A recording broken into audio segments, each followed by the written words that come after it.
ಚಿನ್ನ ದರೋಡೆ ಪ್ರಕರಣಕ್ಕೆ ಸಂಬಂಧಪಟ್ಟಂತೆ ಪೊಲೀಸರು 4 ಬಂಧಿಸಿದ್ದಾರೆ. ಅಪ್ಡೇಟ್ ಸಿಗ್ತಾ ಇದೆ. ಆಂಧ್ರ ಪ್ರದೇಶದ ವಿಕೋಟಾದಲ್ಲಿ ಚಿನ್ನ ದರೋಡೆ ಪ್ರಕರಣಕ್ಕೆ ಸಂಬಂಧಪಟ್ಟಂತೆ ಕೆಜಿಎಫ್ ನಗರಸಭೆ ಸದಸ್ಯ ಜೈಪಾಲ್ ಅನ್ನ ಅರೆಸ್ಟ್ ಮಾಡಿದ್ದಾರೆ ಪೊಲೀಸರು. 4 ಬಂಧಿಸಿದ್ದ ವಿಕೋಟಾ ಪೊಲೀಸರು ಚಿನ್ನದ ವ್ಯಾಪಾರಿಯ ಕಾರನ್ನ ಅಡ್ಡಗಟ್ಟಿದ್ದ ಗ್ಯಾಂಗ್ ಒಟ್ಟಾರೆಯಾಗಿ 5 ಮಂದಿಯನ್ನ ಅರೆಸ್ಟ್ ಮಾಡಿದ್ದಾರೆ ಪೊಲೀಸರು.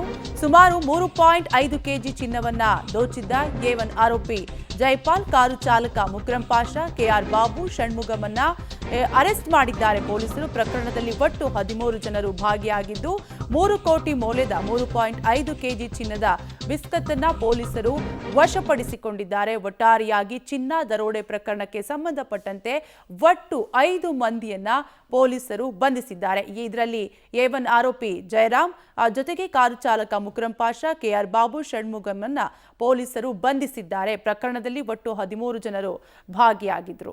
ಡೀಟೇಲ್ಸ್ ಕೊಡ್ತಾರೆ ನಮ್ಮ ಪ್ರತಿನಿಧಿ ರವಿ. ರವಿ, ಆರೋಪಿಗಳು ಪೊಲೀಸರ ಖೆಡ್ಡಾಗೆ ಹೇಗ್ ಬಿದ್ರು, ಎಲ್ಲಿ ಸಿಕ್ಕಾಕೊಂಡ್ರು, ಏನೆಲ್ಲ ವಶಪಡಿಸಿಕೊಂಡಿದ್ದಾರೆ ಪೊಲೀಸರು?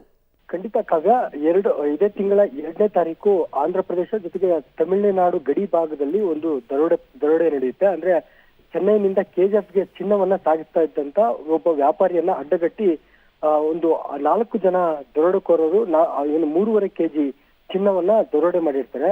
ಈ ಪ್ರಕರಣವನ್ನ ಬೆನ್ನತ್ತಿದಂತ ವಿಕೋಟಾ ಪೊಲೀಸರು ಈಗಾಗಲೇ 4 ಜನ ಆರೋಪಿಗಳನ್ನ ಬಂಧಿಸಿರ್ತಕ್ಕಂಥದ್ದು. 4 ಜನ ಆರೋಪಿಗಳ ಪೈಕಿ ಓರ್ವರು ಕಾಂಗ್ರೆಸ್ನ ಮುಖಂಡ ಜೊತೆಗೆ ಕೆಜಿಎಫ್ ನಗರಸಭೆ ಸದಸ್ಯ ಜೈಪಾಲ್ ಅನ್ನೋ ಒಂದು ಮಾಹಿತಿಯನ್ನ ಈಗಾಗಲೇ ಚಿತ್ತೂರು ಎಸ್ಪಿ ಅವರು ಕೊಟ್ಟಿರ್ತಕ್ಕಂಥದ್ದು. ಅದರಂತೆ ಈಗಾಗಲೇ 5 ಜನ ಆರೋಪಿಗಳನ್ನ ಈಗಾಗಲೇ ವಿಕೋಟಾ ಪೊಲೀಸರು ಬಂಧಿಸಿರ್ತಕ್ಕಂಥದ್ದು.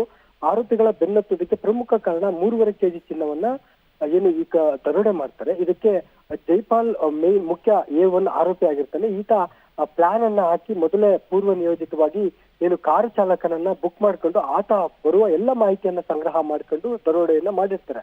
ಈ ಪ್ರಕರಣವನ್ನ ಬೆನ್ನತ್ತಿದಂತ ವಿಕೋಟಾ ಪೊಲೀಸರು ಈಗಾಗಲೇ 4 ಜನರನ್ನ ಈಗಾಗಲೇ ಬಂಧಿಸಿ ವಿಚಾರಣೆಗೊಳಪಡಿಸಿರ್ತಕ್ಕಂಥದ್ದು. ಇನ್ನು ಉಳಿದಂತೆ 9 ಜನ ಆರೋಪಿಗಳನ್ನ ಈಗಾಗಲೇ ಬಂಧಿಸೋದಕ್ಕೆ ಈಗಾಗಲೇ ಮುಂದಾಗಿರ್ತಕ್ಕಂಥದ್ದು. ಕಾವ್ಯ, ಥ್ಯಾಂಕ್ ಯು ರವಿ ಡೀಟೇಲ್ಸ್ಗಾಗಿ.